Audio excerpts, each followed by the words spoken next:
I'm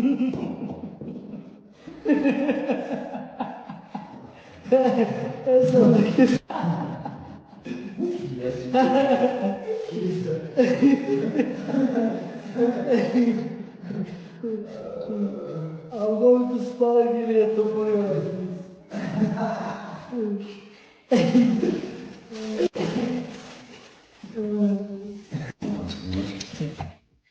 Yeah. Ilia Topuria, whatever. He's fucking tight. He's dangerous. He's tight. That shit is tight. Everything is so sharp. His technique is flawless. Everything's flawless. His boxing is so dangerous. He's so dangerous everywhere. He's dangerous with submissions. He's dangerous with kicking. He's dangerous. His heart. All right, so Ilia Topuria is absolutely dialed in, preparing for what can only be described as sheer pandemonium. The second his training camp launched, one specific name dominated every conversation, reverberating through each grueling session: Justin Gaethje, universally recognized as the highlight. What makes this situation absolutely insane is the complete absence of formal warnings, promotional build-up, or any kind of safety net whatsoever. This is raw, undiluted preparation for what's shaping up to be a savage war on the most prestigious stage imaginable. Experts are dissecting every angle of this developing situation, and the excitement is absolutely electric as footage of this potential collision spreads across every social platform like an inferno. This card feels like it's being carved into legend, immortalized in combat sports lore well before any official announcement drops, especially considering the White House's rumored involvement and what that commitment could genuinely mean. Has to be.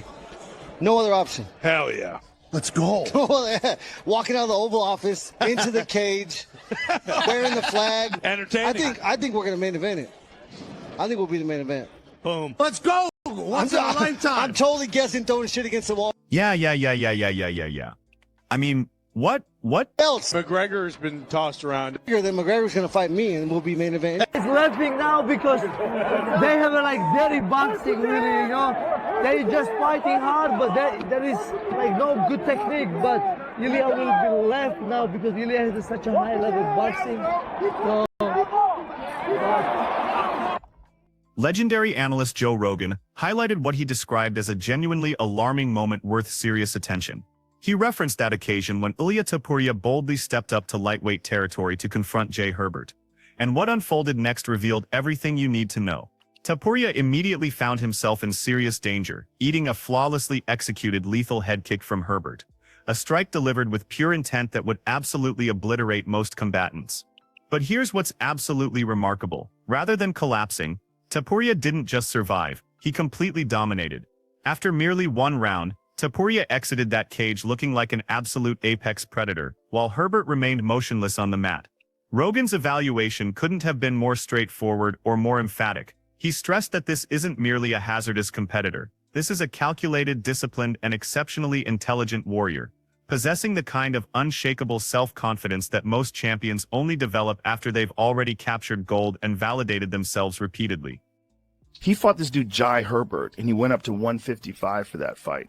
So he's a 45-pounder, and he said, fuck it, I'll take a fight at 55. He gets head kicked in the first round by Jai Herbert. Is a nasty stand-up fighter. He's so good. He's real slick. He's real good stand-up, like real sharp stand-up. And he caught Topuria with the perfect head kick. And Topuria, he's in real trouble. He got dropped. And he scrambled, got a hold of him. Next round, sent him into the dark lands. Blasted him against literally slept him, face planted him, and walk-off KO. He's an animal, dude. He is. He's a real problem because he's intelligent, he's dedicated, he's driven, he's got that kind of confidence that those championship guys have, where they know they're the best even before they're the best.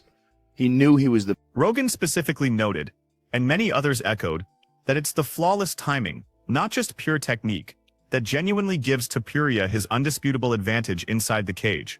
He demonstrates this almost supernatural capacity to instinctively recognize exactly when to deploy his devastating arsenal, and just as importantly, when to strategically alter circumstances and recalibrate his approach. That lightweight battle against Jay Herbert we just discussed truly exemplifies this perfectly. Consider this: a perfectly timed switch high kick landed clean, driving Herbert's left leg straight into Topuria's skull, a shot that under virtually any other circumstances would have decisively ended the fight immediately, yet Topuria processed it like simple information, something to compute rather than surrender to. He weathered that absolute missile, made instant critical corrections, and then completely reversed the entire encounter in his favor. That singular critical moment, Rogan genuinely believed, communicated more about Topuria's championship caliber than any compilation reel possibly could. It definitively demonstrated a warrior who comprehends exactly how to adjust, grow, and prevail when everything's on the line against overwhelming odds. Him up. It's just tactically, he's so smart. So it's not just his ability, his skill, it's knowing when to apply it and how to adjust to different kinds of fighters. But the Jai Herbert one might have been the most impressive one. Dude, see if we can find that. He got head kicked. He gets hits with a switch high kick off the left leg, right to the face, man. I mean, like this, he just dropped. Which is, simply discussing this confrontation doesn't cut it anymore. That's exactly why Justin Gaethje's latest statements have struck such a powerful chord throughout the entire mixed martial arts landscape. He's not relying on speculation or casually waiting for official confirmation to surface. He communicates as though this matchup is already finalized, a guaranteed destiny. He even boldly declared that the highly anticipated June White House spectacle has always been predetermined, as if the interim championship he just captured was merely the entrance fee, nothing more than a gateway to headline this colossal event. His message to Topuria is absolutely transparent, unambiguous, and allows zero room for confusion. If you're currently training, get ready, because this is no longer about negotiations, it's about what happens next. What do you think about that? It's a provocation, an offer, and a proclamation all simultaneously. He better be, because what's the fight I'm in June, in the White House card. So when Gaethje says, oh, that's who I'm fighting, oh, that's who you want, it's not merely casual commentary. It's an instant, visceral response that reveals everything about the intensity and expectations surrounding this potential collision. It's a declaration packed with both competitive defiance and a trace of acknowledgement for the quality of adversary Topuria represents. Gaethje isn't simply recognizing a potential bout, he's verifying the reciprocal hunger for this monumental showdown. It establishes the atmosphere flawlessly, confirming that the speculation and chatter are genuinely pointing toward a confrontation that both warriors appear to authentically desire. This is why we're witnessing some absolutely crazy developments in the MMA universe. You just heard it directly from the highlight himself, Justin Gaethje outright calling out Topuria, "Let's make it happen." Come on. He's already promoting the potential White House showcase, throwing out that June timeline. It's a direct provocation for the most massive platform imaginable. Even with all the surrounding circumstances, Gaethje isn't retreating. He's actively challenging Topuria. He delivers a clear, intimidating warning, recounting a previous instance where he advises his companion not to attempt particular strategies again, emphasizing a situation where merely 3 strikes connected and his adversary was already unconscious on the floor, absorbing extra damage during the descent. The fundamental message is unmistakable. Gaethje may be exceptionally prepared, and he's certainly formidable, yet Topuria is exactly the kind of fighter who mercilessly capitalizes on even the tiniest mistakes. He converts even brief moments of vulnerability into opportunities that definitively end battles, exhibiting a finishing capability that very few others command. A situation where they come to the center ring like Gaethje and Holloway and just throw level? Let's go. Justin Gaethje is my friend. I'm going to tell him don't do that with Ilia Topuria, man. You can't do that with him. Yeah. He hit so hard. When him and Charles Oliveira were fighting, Yeah. by the time Charles Oliveira hit the ground, he was already sleeping, man. So Damn. Ilia hit him 2 to 3 times on the way down. So, like, before he even hit the ground, Ilia hit him with the right hand. By the time Charles is, like, knocked out and falling backwards, Ilia done hit him with an uppercut. He hit him with another right hand. And then some guys actually, you fall down, they do like that. The referee, like, hey. Man, it genuinely feels like a completely new chapter is beginning. The previous generation is truly disappearing. The former champion is absent, and the title itself carries some tarnish, indicating a phase of transition. However, one truth absolutely remains constant. Topuria now exists in a stratosphere that extremely few competitors ever reach, and believe me, each action he takes moving forward, every single decision he executes, will undergo the most severe examination possible. The gaze of the entire combat sports community is fixed on him, observing his every maneuver, his every choice, because the terrain of the featherweight category has permanently transformed, and he is unquestionably at the very center of this profound shift. There is a little bit of a question, and it's why I asked these guys, hey, is Ilia as good as everybody's saying? Like, is that what you're seeing? Do we have enough evidence?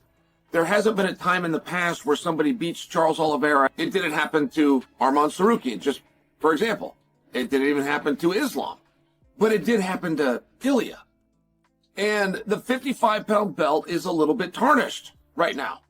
There is some real questions. When the number one guy, which is Arman, is not in the ring, it's a question. When the champion, who was Islam, leaves and Ilia is sitting out, It's genuinely a compelling question surrounding the championship at this moment. It feels somewhat unsettled, wouldn't you agree? Conversely, Paddy Pimblett's perspective introduces an entirely fresh, captivating layer to this developing Topuria versus Gaethje storyline. Having personally fought Gaethje himself inside the octagon, Paddy intimately comprehends Justin's absolute prime combat condition, the iteration of the highlight that can destroy virtually anyone. And now he's confidently forecasting that that exact iteration of Gaethje could capture the undisputed title straight from Topuria. Pimblett isn't merely offering encouragement from the sidelines either. He's already publicly contemplating a potential rematch with Gaethje eventually, carefully reflecting on the vital lessons absorbed from his own battle against him. His remarks truly underscore the magnitude of this circumstance. Topuria isn't merely confronting just any challenger, he's facing a thoroughly exceptionally evolved force in Gaethje. Paddy openly admitted, absolutely. I believe that was vintage Gaethje. Paddy openly admitted, absolutely. I believe that was vintage Gaethje. Paddy openly admitted, he's N2 was essential at the magnitude of this circumstance. I stated beforehand I wanted the peak version of pure Gaethje and pure Gaethje appeared. So respect where it's warranted. I hope he captures the undisputed championship from Topuria. And hopefully we can run it again even though I don't think he has too many fights left. Hopefully we can have a rematch eventually since a few elements in that bout really frustrated me. However you see, we just deal with it. It's finished now. There's nothing that can be done, there's nothing we could go back and alter. I merely wish that down the line, he will step up and fight me again, yet that's how it is. I know he's on the very final stretch of his career, so if he ends up only battling Topuria and I'm facing Max Holloway, I'll then retire him. It's just how things are.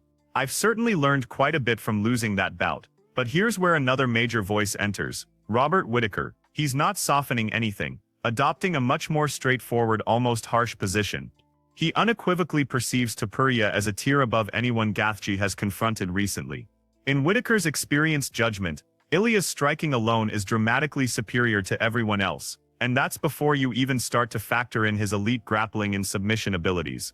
He believes that in a championship encounter every weakness demands payment, and a substantial cost will be extracted for Gaethje to capitalize on an opening against Topuria. Whittaker insists that his entire approach and preparation needs a fundamental overhaul.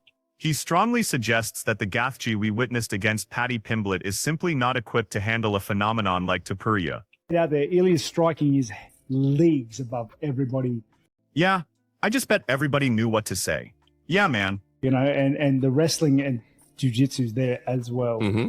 His timing, his instincts, his instinct to fire off in like his counterattacks. You know, he'll make you pay for every step you take. It's a hard fight. Yeah, Things man. have got to change in Gaethje's camp to make the fight competitive. Yeah. Right now, the Gaethje that fought Paddy won't beat Ilia right now. Yeah. But that's not saying that we'll see that Gaethje when he fights Ilia. Yeah, that was just the game plan for Paddy, to just make it don't need. But Robert Whittaker isn't simply praising Topuria, he's actively placing him among the sport's all-time greatest from his deep, seasoned viewpoint. Ilia, in Whittaker's assessment, is already positioned second in the UFC's featherweight division's entire history, and he offers the ideal context to clarify why. For years, Alexander Volkanovski and Max Holloway were the division's absolute titans, ruthlessly overwhelming nearly every opponent in their way, until they finally battled each other, forming their own iconic rivalry. Then, Topuria emerges within that exact environment, and the complete story fundamentally transforms. He defeats both of them. He's been continuously showcasing and perfecting a combination of precision, crushing power, and flawless timing that genuinely distinguishes him from everyone else. For Whittaker, it's beyond simply collecting wins. It's about how Topuria is fundamentally reshaping the discussion on what it genuinely means to dominate the featherweight division, establishing his own unmatched legacy. I feel like he has to be at the top of my list almost. Like almost at the very tippy top. We didn't see enough. Because of the work he did, though. Yeah, I understand that, but he dismantled great and then moved up the weight class and just Plus, it's great. I think you shouldn't dismiss. can't disregard the fact that he knocked out Volk and Max. And Volk's up the tippy top of my list because it's Volk, okay? He has defended it. He has ran that division since day dot. It's not because I lost track of all my kicks. I just buy everything I've done on this show has been biased. You can really seal that nicely. Yes, folks. From my perspective, Ilia is unequivocally the runner-up in the featherweight GOAT conversation, right behind Volkanovski. But here's the kicker. Ilia is truly profoundly great, boasting a total full MMA record that speaks volumes. For context, Volk himself holds an insane 31 wins and only one loss at 145 pounds. Yeah, let that sink in. That's truly unbelievable madness. It's so wild, it's crazy. But to see Volkanovski and Max Holloway with records like 311, wow, 311 in that category of MMA where fights weren't even close, where they clashed with one another, it truly shows you something special. It's a testament to their dominance. Even the biggest names in the sport are taking note of Topuria's rise. Kamaru Usman and Henry Cejudo both perceive the opportunity for something genuinely historic here. A White House main event between Topuria and Gaethje. And in an ideal scenario from their viewpoint, a U.S. competitor like Gaethje, defeating Topuria there, would be more than just a victory. It would send a powerful statement about the evolving landscape of MMA. This isn't only about championships or rankings now. It's creating a fresh narrative where legacy and spectacle collide head-on for the entire world to witness. And trust me, there is an abundance of speculation circulating around this potential bout. Is Conor going to come back? Is John going to fight Pereira? What Dana is kind of, is not uncertain about.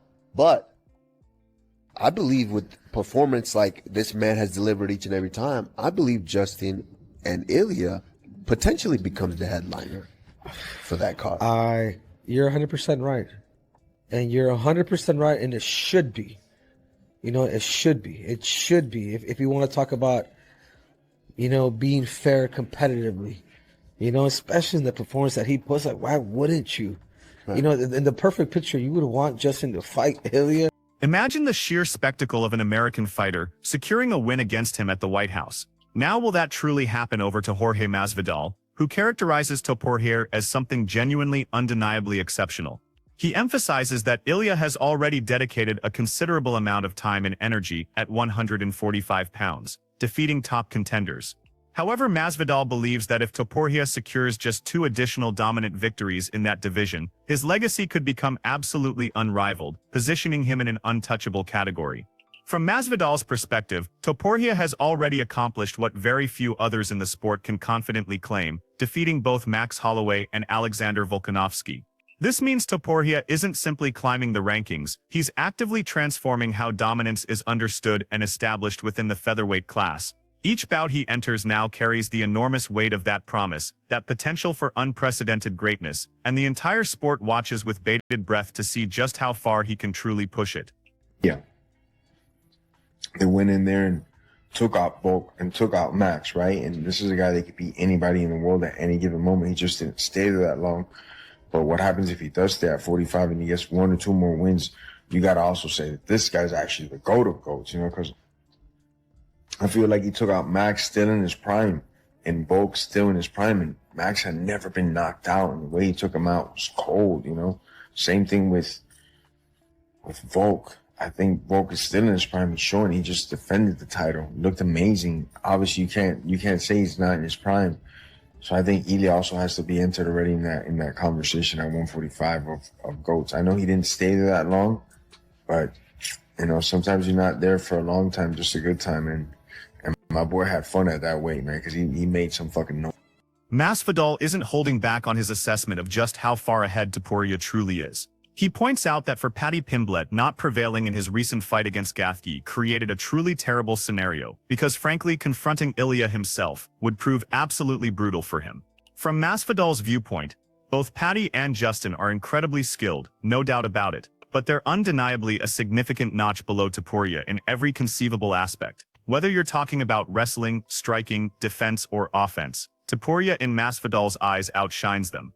He genuinely portrays Ilia as operating on a completely different plane of existence within the sport, implying that a clash with Gaethje would ultimately provide the perfect grand stage to display his unquestionable superiority, effectively dismantling his opponent like an unstoppable natural force, a phenomenon in the octagon.